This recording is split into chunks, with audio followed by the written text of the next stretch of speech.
అందరికీ నమస్కారం.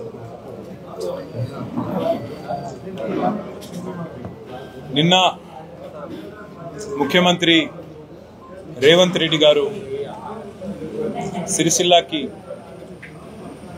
తన ఎన్నికల ప్రచారంలో భాగంగా వచ్చినప్పుడు నేను ఈ ప్రాంత శాసనసభ్యుడిగా నేను ఆశించింది, ఈ ప్రాంత ప్రజలు కూడా ఆశించింది ప్రభుత్వం నుంచి ఏంది అంటే 4 మంచి మాటలు, సాంత్వన చేకూర్చే మాటలు, చేసిన తప్పుని సరిదిద్దుకునే విధంగా కొన్ని మాటలు చెప్తారని చెప్పి నేను ఆశించాను. కానీ ఈ ముఖ్యమంత్రి వైఖరి గత 4.5 నెలలుగా ఒక్క మాటలో చెప్పాలంటే చిల్లర మాటలు, ఉద్దెర పనులు, అది తప్ప చేసిందేమీ లేదు. ఇవాళ నిజంగా రాష్ట్రం పరిస్థితి ఎట్లా ఉంది అంటే ఒక పిచ్చోడి చేతిలో రాయి పెట్టినట్టుగా ఇవాళ నాకైతే అనిపిస్తూ ఉంది. ఎందుకంటే కేసీఆర్ గారు ఏం చేస్తే దానికి నేను ఉల్టా చేయాలి అనే ఒకే ఒక్క ఆలోచనలో రేవంత్ రెడ్డి గారు ఇవాళ రాష్ట్రాన్ని నడిపిస్తున్న విధానం కనబడతా ఉంది. ముఖ్యంగా కొత్త జిల్లాలు ఏవైతే కేసీఆర్ గారి ప్రభుత్వం ఏర్పాటు చేసిందో, ఈ రాష్ట్రంలో 10 జిల్లాలు ఉన్న తెలంగాణను 33 జిల్లాలు చేసింది కేసీఆర్ ప్రభుత్వం.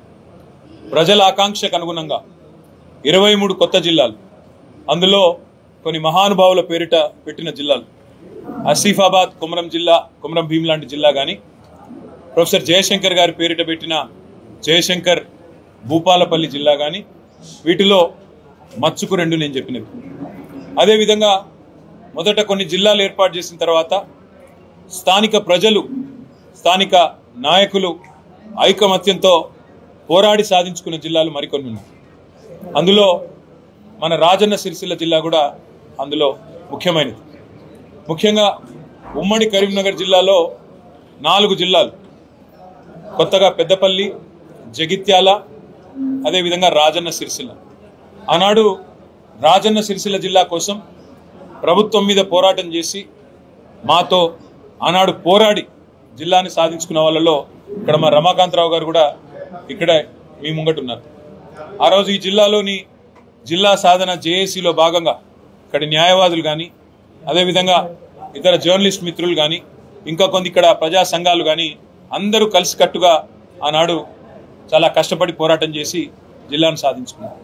నిన్న వాళ్ళందరూ రేవంత్ రెడ్డి గారి నుంచి ఆశించింది ఏంటంటే మేము రాజన్న సిరిసిల్ల జిల్లాను కొనసాగిస్తాం, కొత్త జిల్లాలను ఇట్లే కొనసాగిస్తాం, అధికార వికేంద్రీకరణ వల్ల, పరిపాలనను వికేంద్రీకరించడం వల్ల ప్రజలకు అధికారులు చేరువైనారు, సంక్షేమ ఫలాలు మంచిగా అందుతున్నాయి, కలెక్టర్లు, జిల్లా స్థాయి అధికారులు అందరూ కూడా ఇక్కడే కొలువు ఉండడం వల్ల, చిన్న జిల్లాలు కావడం వల్ల ప్రజలకు లాభం జరిగింది, నా తప్పు నేను తెలుసుకున్నాను, నాకు బుద్ధి వచ్చింది, చెంపలేసుకుంటున్న జిల్లాలను కొనసాగిస్తున్నా అని చెప్తాడేమో అనుకున్నా. కానీ ఈ ముఖ్యమంత్రి వైఖరి ఎట్లా ఉందంటే కేసీఆర్ ఏం చేస్తే దానికి ఉల్టా చేయాలి. కేసీఆర్ గారు 3,000 కోట్ల రూపాయల బతుకమ్మ చీరల ఆర్డర్లు ఇచ్చినారు. ఇక్కడి బతుకు నిలబెట్టినారు, సిరిసిల్ల నేతన్నల బతుకు నిలబెట్టిండు. నెలకు 15-20 వేల రూపాయలు సంపాదించుకునే విధంగా, గౌరవప్రదంగా జీవించే విధంగా సిరిసిల్ల నేతన్నలకు ఒక గౌరవాన్ని ఇచ్చింది కేసీఆర్ ప్రభుత్వం. ఇవాళ రేవంత్ రెడ్డి గారు వచ్చిన తర్వాత రంజాన్ తోఫా కట్టు, క్రిస్మస్ కానుక కట్టు, బతుకమ్మ చీర కట్టు. అంటే కేసీఆర్ ఏం చేస్తే దానికి ఉల్టా చేయాలి. కేసీఆర్ గారు 125 ఫీట్ల అంబేద్కర్ విగ్రహాన్ని, ప్రపంచంలోనే అతిపెద్ద అంబేద్కర్ విగ్రహాన్ని పెడితే దానికి దండేయొద్దు, దాన్ని మొత్తం తాళం పెట్టి ఎవరు కనీస నివాళులు కూడా, గౌరవాన్ని కూడా అర్పించకుండా దాన్ని కూడా మరి ఒక చెరలో పెట్టిన విధంగా డాక్టర్ బాబాసాహెబ్ అంబేద్కర్ విగ్రహాన్ని కూడా అగౌరవపరిచిన మూర్ఖుడు రేవంత్ రెడ్డి. నేను రేవంత్ రెడ్డి గారికి ఒకటే విజ్ఞప్తి చేస్తా ఉన్నా, నీ ప్రభుత్వానికి చిత్తశుద్ధి ఉంటే, నీ కాంగ్రెస్ పార్టీ నాయకులు రాజన్న సిరిసిల్ల జిల్లాలో మాట్లాడుతున్న నాయకులు కూడా మీకు చిత్తశుద్ధి ఉంటే నేను మిమ్మల్ని ఒకటే అడుగుతా ఉన్నా, కొత్త జిల్లాలు ఏవైతే తెలంగాణ ప్రభుత్వం కేసీఆర్ గారి నాయకత్వంలో ఏర్పాటు చేసిందో వీటిని ఖచ్చితంగా కొనసాగించాలి. కొనసాగించకపోతే తిరిగి ప్రజా ఉద్యమం తప్పదు. దానికి ఈసారి బీఆర్ఎస్ పార్టీ నాయకత్వం వహిస్తుందనే మాట కూడా నేను వారిని హెచ్చరిస్తా ఉన్నాను. ఎందుకంటే ఈ జిల్లాలు ఏర్పాటు చేసింది ప్రజల ఆకాంక్షకు అనుగుణంగా ఏర్పాటు చేయడం జరిగింది, ప్రజల పోరాటాలకు అనుగుణంగా ఏర్పాటు చేయడం జరిగింది.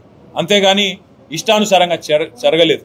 అందుకే రేవంత్ రెడ్డి నేను అడుగుతున్నా, మీ పార్టీ వాళ్ళు చెప్తా ఉన్నారు పార్లమెంటుకు ఒకటే జిల్లా ఉండాలి అంటున్నారు.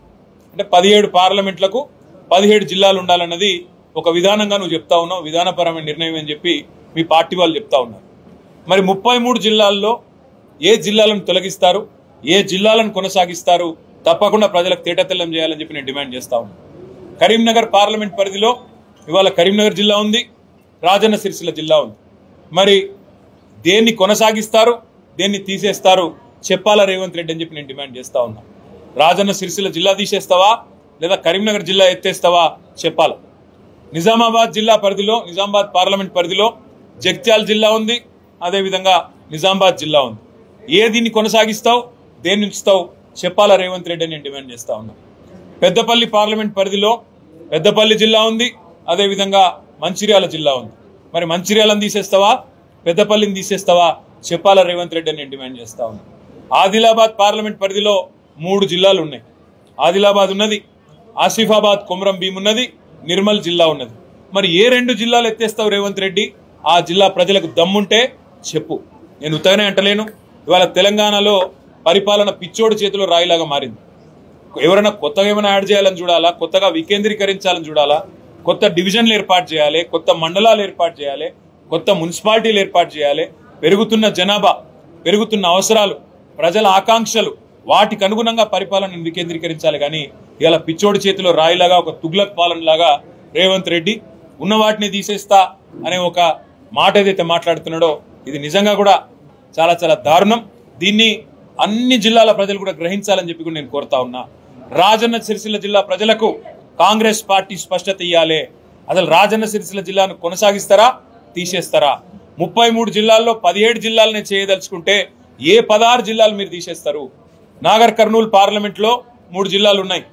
నాగర్ కర్నూలు జిల్లా ఉంది, వనపర్తి జిల్లా ఉంది, అదేవిధంగా గద్వాల జిల్లా ఉంది.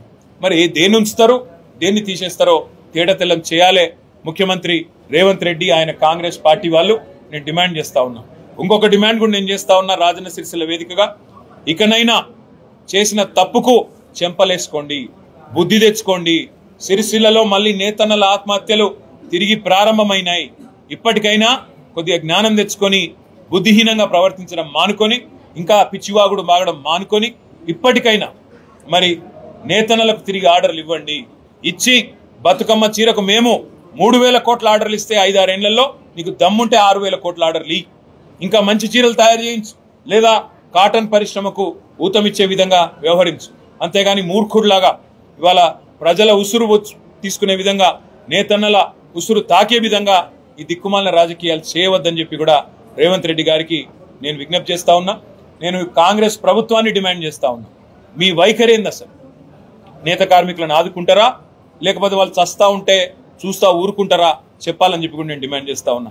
నిన్న మేము ఊహించింది, ఆశించింది ఈ ప్రాంతంలో ప్రజలకు సాంత్వన చేకూర్చే మాటలు. నిన్న మొన్నటి దాకా తంగళ్లపల్లి బ్రిడ్జ్ కింద నీళ్లు కనబడుతుండే మంచిగా, గోదావరి నీళ్లు. ఇలా మాయమైన రేవంత్ రెడ్డి వచ్చినాక దాన్ని ఏం చేస్తావో చెప్పవు. ఇక్కడికి వచ్చినావు, మరి ఇక్కడ బోర్లు ఎత్తిపోతున్నాయి, మళ్ళీ ప్రజలు గొంతెండి నీళ్ల కోసం అలమటిస్తా ఉన్నారు, రైతుల పంటలు ఎండిపోతా ఉన్నాయి. దాని మీద ఒక్క మాట మాట్లాడలేదు. ఇట్లాంటి సిగ్గుమాలిన ప్రభుత్వం, ఇట్లాంటి తుగ్లక్ పాలన ఇవాళ ప్రజలు చూసి అసహించుకుంటా ఉన్నారు, నవ్వుకుంటా ఉన్నారు. నువ్వు చెప్పే అబద్ధాలు, అసత్యాలు ప్రజలు ఇవాళ చీత్కరించుకుంటా ఉన్నారు.